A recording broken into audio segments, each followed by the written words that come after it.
முதலாவதா இந்த கிரக சேர்க்கை அப்படின்னு ஒரு விஷயம் இருக்கு இல்லையா ஜாதகத்துல. இந்த கிரக சேர்க்கை உங்களுடைய அபிப்பிராயம் என்ன இதை பத்தி? இப்போ ஒவ்வொரு வீட்லேயும் செவ்வாயோட வீட்டில் சனியோட கூட்டணி ஏற்படும் பொழுது அந்த ஜாதகத்துக்கு தேவையில்லாத இடையூறுகள் வரக்கூடிய அமைப்புகளை கொடுக்கக்கூடியதாக இருக்குது.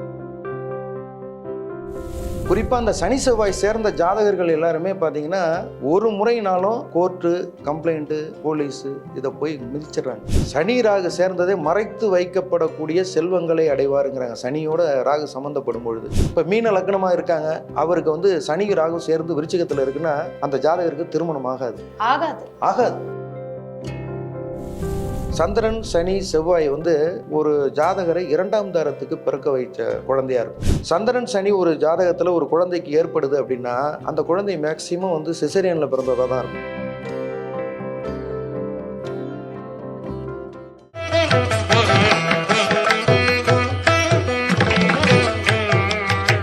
திருவருள் டிவி நேயர்களுக்கு வணக்கம். நான் லதா சுப்பிரமணியன். இன்னைக்கு நம்ம கூட இணைஞ்சிருக்கிற சிறப்பு விருந்தினர் தினமலர் பத்திரிகையின் ஜோதிடர் திரு திருஞானம் அவர்கள். சார் வணக்கம். நமஸ்காரம் மேடம். கடந்த உங்களுடைய பதிவுகள் பாத்தீங்கன்னா தெளிவா இருந்தது. இதுதான் அப்படிங்கிற ஒரு தெளிவு கிடைக்குது உங்க பதிவுகள் மூலமாக. முதலாவதா இந்த கிரக சேர்க்கை அப்படின்னு ஒரு விஷயம் இருக்கு இல்லையா ஜாதகத்துல. இந்த கிரக சேர்க்கை உங்களுடைய அபிப்பிராயம் என்ன இதை பத்தி?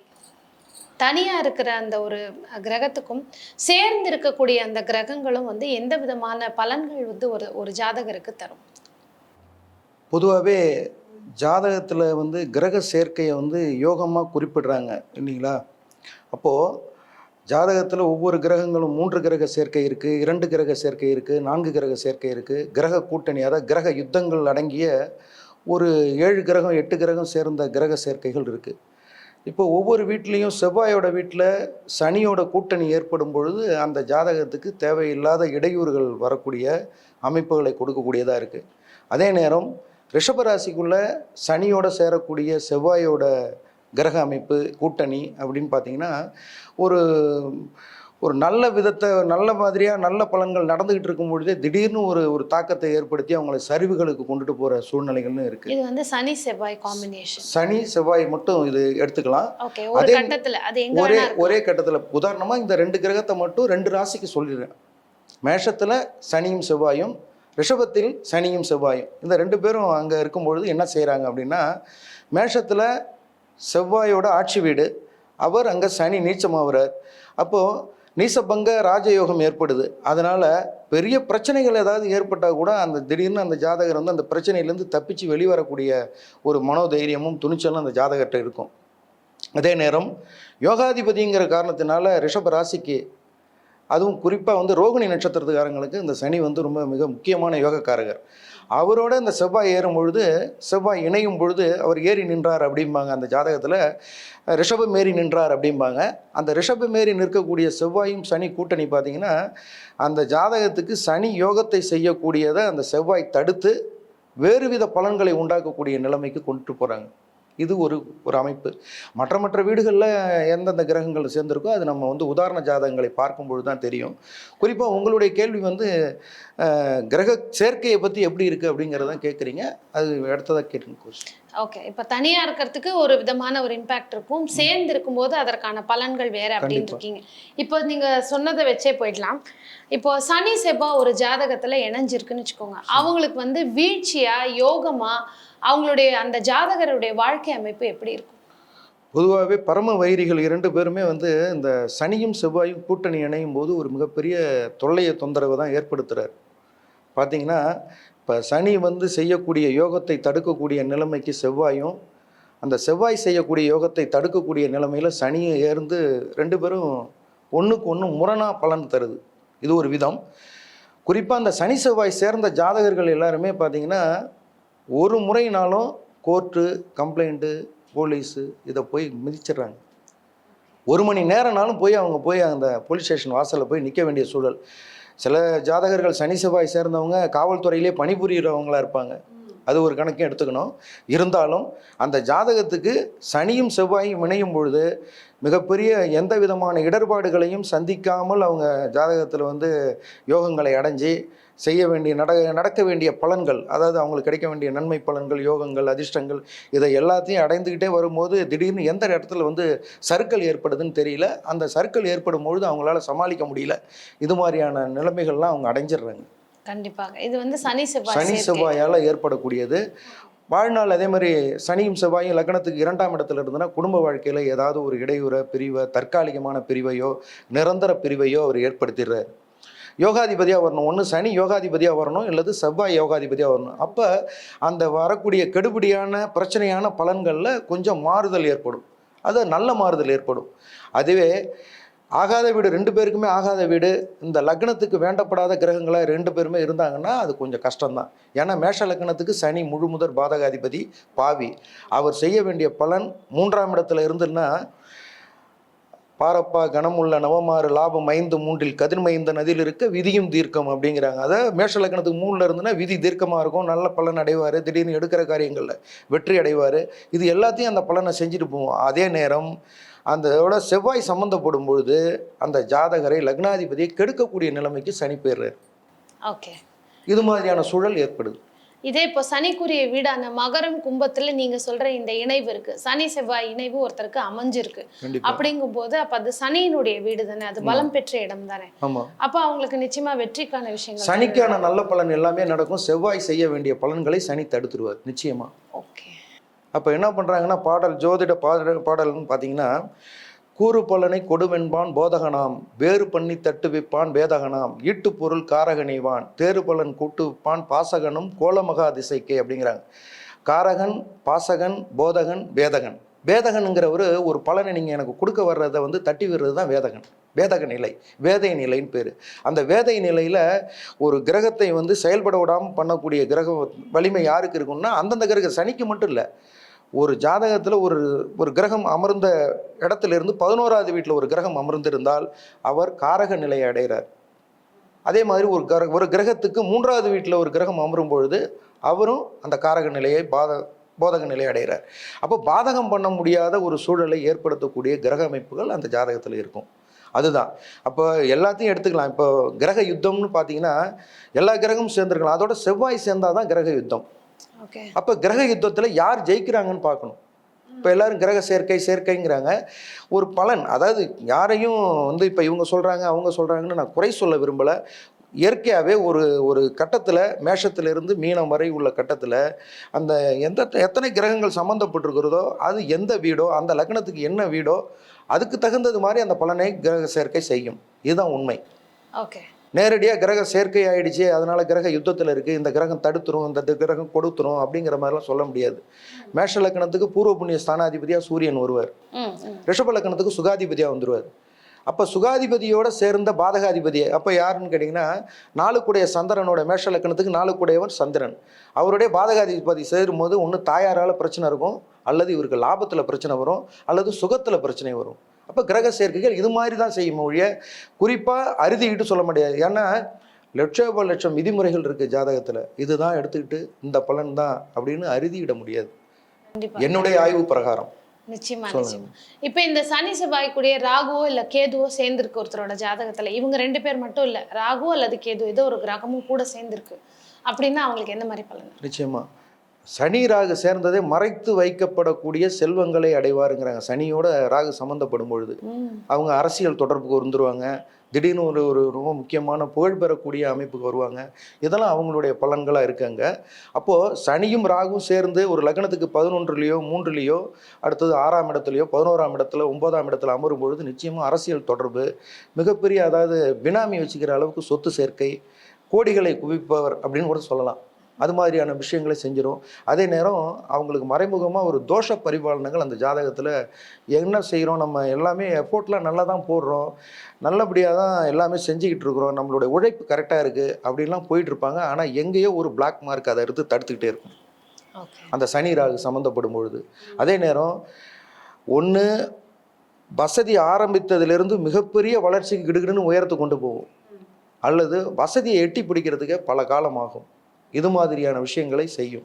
அந்த சனி ராகு கூட்டணி. ஓகே. அது ஆட்சி பெற்ற வீட்டில் இருக்கலாம். இப்போ ராகுவுக்கு உச்ச வீடு விருச்சகம், சனிக்கு அந்த இடம் பகை. அப்போ சனி ராகு விருச்சிகத்தில் சேரும்பொழுது ராகுவால் சனி மூலம் கொடுக்கப்பட வேண்டிய பலன்கள் கெட்டு போயிடும். இப்போ மீன லக்னமாக இருக்காங்க, அவருக்கு வந்து சனி ராகு சேர்ந்து விருச்சிகத்தில் இருக்குன்னா அந்த ஜாதகருக்கு திருமணம் ஆகாது. ஆகாது. சன்னியாச வாழ்க்கை கொடுத்துருவார். காரணம் என்னன்னா இல்லற ஸ்தானாதிபதி அப்படின்னா ஒரு ஜாதகத்தில் இல்லறம் நடத்தக்கூடிய இடம் 11ஆம் இடம். அந்த 11வது வீட்டு அதிபதி போய் அமர்ந்திருக்கிற உச்சம் பெற்ற ராகுவோட அமர்ந்து பகை பெறும்பொழுது அந்த இல்லறத்தை கெடுத்துருவார். அல்லது இல்லற வாழ்க்கை ஏற்பட்டு பிரிவை சந்தித்து இவங்க ஒரு இடம் அவங்க ஒரு இடம்னு இருப்பாங்க. இது ஒரு பலனை கொடுக்கும். அப்போது ஒவ்வொரு வீட்லேயும் சனிக்கு நல்லவர் கெட்டவர் அப்படிங்கிறாங்க. ஆமாம். அது மாதிரி சேர்ற கிரகங்கள் தான் நல்லதை பண்ணும். ஆனால் சனி வந்து எந்த இடத்துல இருந்தாலும் இப்போது ஒரு 30 வருடம் வாழ்ந்தவரும் இல்லை, 30 வருடம் வீழ்ந்தவரும் இல்லைங்கிறாங்க. அப்போது அந்த சனியோட 2.5 வருடங்களாக சொல்லக்கூடிய பலன் வந்து அந்த 12 வீடை கடக்கும் பொழுது 30 வருடங்கள். அப்போது அந்த 30 வருடங்கள் வரை அவருக்கு வந்து ஒரு சின்ன வயசுலேயே பிறக்கும் பொழுது அவர் 7.5 பிறந்துட்டார் அப்படின்னா அடுத்த 7.5 அவருக்கு வந்து மிகப்பெரிய பாதிப்புகளை சனி கொடுக்க மாட்டார். அதே நேரம் இது நிறைய பேருக்கு இருக்கக்கூடிய சந்தேகம். ஏன்னா பிறந்த குழந்தை கூட 7.5 சனி இருக்கும். நிச்சயமா. ஸோ அப்போ அது பிறந்ததுலேருந்து கஷ்டத்தை மட்டும்தான் பார்க்குமாங்கிற மாதிரி அப்படிலாம் கிடையாது. அவங்களுக்கு முதல் 7.5 இன்னொன்று ஒரு ஜாதகருக்கு 7.5ங்கிறது பார்த்தீங்கன்னா முதல் 7.5 அவருடைய தாய் தகப்பனுக்கு நிச்சயமாக நல்லதை செய்யும். அமையாத வீடு அமைச்சிரும், கிடைக்காத சொத்தை கிடைக்க வச்சிரும், மிகப்பெரிய செல்வங்களை அடைய வச்சிருவாங்க. இது ஒரு பக்கம். 7.5 சனியை கிட்டத்தட்ட தீவிரவாதியாகவே பார்த்துட்டாங்க எல்லாரும். அது கிடையாது. அது ஒரு ரொம்ப முக்கியமான பலன். அது மாதிரி மலர் சனின்னு சொல்கிறாங்க. இப்போ இந்த 2வது சுற்று பொங்கு சனி அப்படிங்கிறத விட ஒரு ஜாதகருக்கு 30வது வயதுக்கு கிட்டக்க நெருங்கும் பொழுது அவருக்கு வந்து ஒரு 7.5 சனி காலம் தொடங்குது. அதற்கு முன் அவர் வந்து ஒரு சின்ன வயசில் ஒரு 16வது வயது 20வது வயது முடியறதுக்குள்ளே கண்டக சனி அஷ்டம சனியை சந்திச்சிட்டாருன்னா நிச்சயமாக அவருக்கு 30 வயதை நெருங்கும் பொழுது 7.5 சனியால் பாதிப்பு நிச்சயமாக இருக்கிறது. வெக்கோல நட்டு வச்சா கூட கதிரா போயிடும். ஓகே. அதே நேரம் அந்தந்த வீட்டில் அந்தந்த கிரகங்கள் இருக்கக்கூடாது. இப்போ போன பதிவில் நான் என்னுடைய பாடல் அதில் சொன்னேன், மந்தன் மதி மங்களன் கூடிட மகாதன யோகம் சொல்லு அப்படின்னு. இந்த சந்திரன் சனி செவ்வாய் சேர்ந்ததுன்னா ஒன்று ஏழ்மையில் இருப்பாங்க, இல்லைன்னா மிகப்பெரிய அதை சொல்லுவாங்கள்ல கோடிக்கணக்கில் பணத்தை பார்க்குறவங்க கண்ணால் அந்த மாதிரி புழங்கக்கூடியது. செல்வ சீமானா வாழக்கூடியவங்களுக்கு இந்த பார்த்திங்கன்னா இந்த சந்திரன் சனி செவ்வாய் சேர்க்கையாக இருக்கும். அதே நேரம் அந்த சந்திரன் சனி செவ்வாய் வந்து ஒரு ஜாதகரை 2ஆம் தாரத்துக்கு பிறக்க வைத்த ஒரு குழந்தையாக இருக்கும். இவங்க ஃபர்ஸ்ட் ஒய்ஃப்க்கு பிறந்தவங்களா இருக்க மாட்டாங்க. அது மாதிரியான இப்போ நீங்கள் கேட்டது கிரக சேர்க்கை இப்போ எத்தனை வேரியேஷன் இருக்குன்னு நீங்கள் பார்த்துங்க. கண்டிப்பாக நிறைய இருக்குது இதுலேயே. இப்போ என்னுடைய ஆய்வு பிரகாரம் நான் பார்க்கும்பொழுது ஒரு லக்னத்திலேருந்து 5வது வீட்டில் சந்திரன் சனி செவ்வாய் சம்மந்தப்பட்டுச்சுன்னா அந்த குழந்தை வந்து 100க்கு ஒரு 70% 2ஆம் தாரத்துக்கு பிறந்த குழந்தையாக தான் இருப்பாங்க.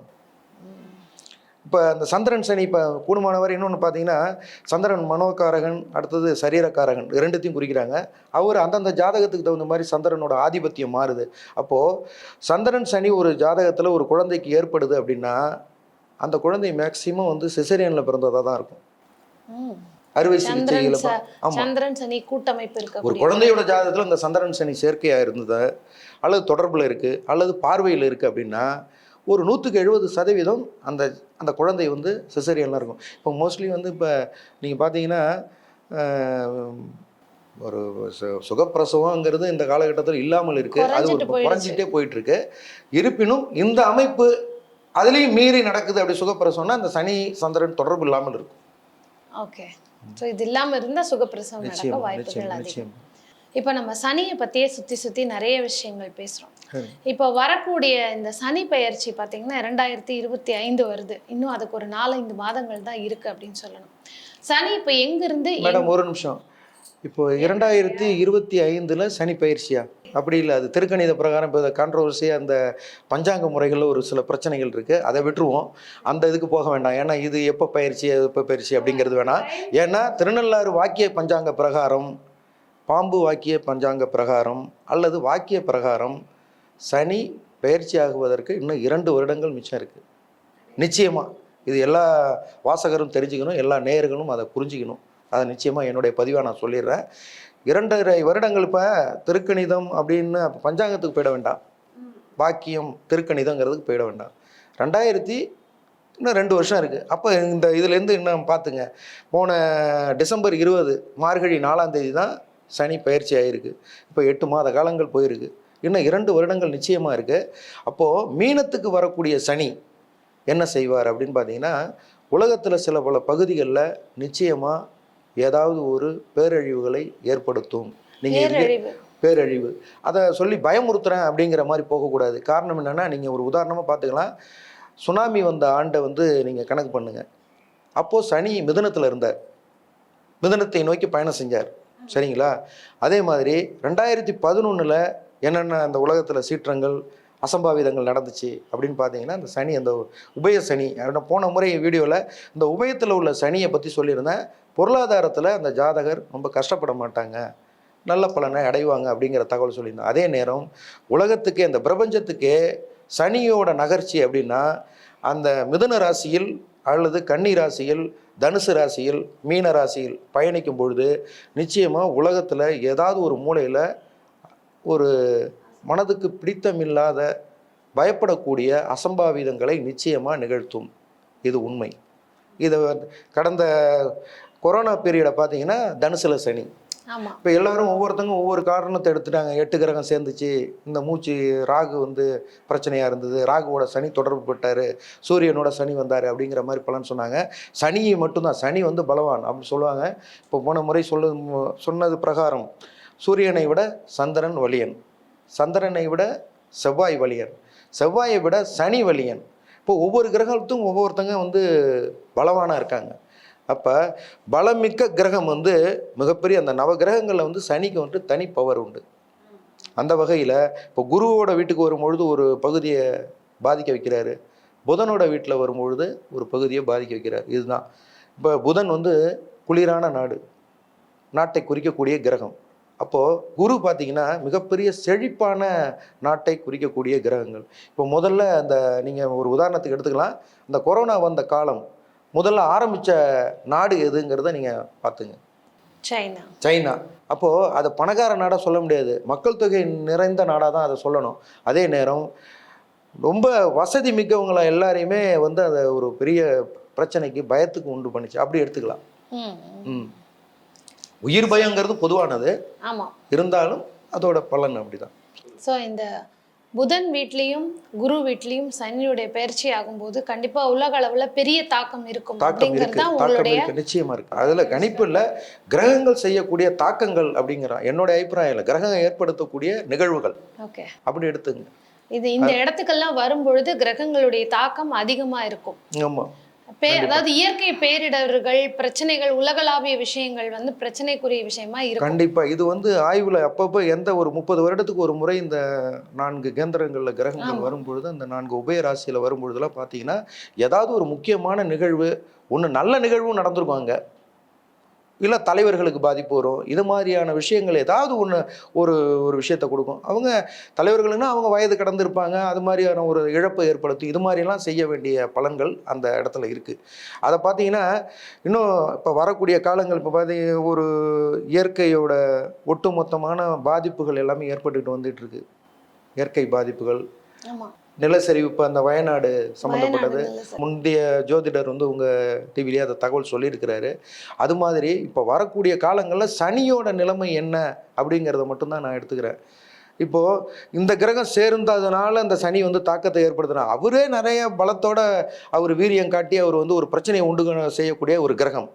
அப்படி இருக்கும்போது மற்ற கிரக சேர்க்கையால் தான் அதை செய்வார் அப்படிங்கிறதுக்கெல்லாம் கிடையாது. இப்போ எதுவுமே இந்த தனுசு சனியில் இதுக்கு முன்னாடி கடந்த சனி, தனுசு சனி மிகப்பெரிய முக்கியமான பிரச்சனைகள் கிரகங்கள்லாம் சேர்ந்ததுனால உண்டு பண்ணலை, அவர் மட்டுமே அந்த தாக்கத்தை ஏற்படுத்தினார். அது மாதிரி வரக்கூடிய நேரம் அப்படிங்கிறது பார்த்திங்கன்னா இயற்கை சீற்றங்களை குறிக்கக்கூடிய நேரமாக இருக்குது. அதுக்கு ஒரு நம்ம முன்னெச்சரிக்கையாக நடக்க வேண்டிய காலம் வந்திருக்கு.